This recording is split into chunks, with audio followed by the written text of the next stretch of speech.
এখন আর মানুষ সামনে থেকে হিংসা প্রকাশ করে না বন্ধুরা, এখন মানুষ ডিজিটালি হিংসা করে।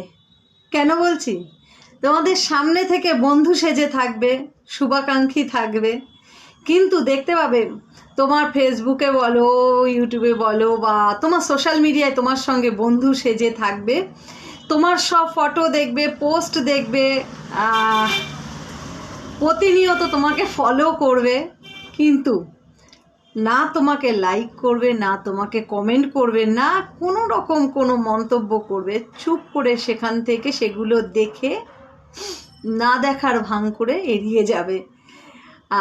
তারপরে সেগুলো নিয়ে পার্সোনালি গসিপ করবে, সেগুলো নিয়ে সমালোচনা করবে, আর নিজেরা সেইগুলো নিয়ে মানে সেই আলোচনার দ্বারা আনন্দ ভোগ করবে। এগুলো হচ্ছে ডিজিটালি হিংসা।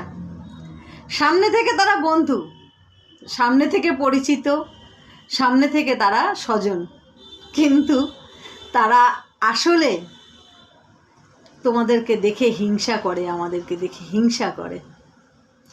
তাই তো তারা সিসিটিভি ক্যামেরার মতন চোখ রাখে, সব কিছু দেখে, কিন্তু তবুও না দেখার ভান করে পেছনে গসিপ করে, ডিজিটাল হিংসা করে।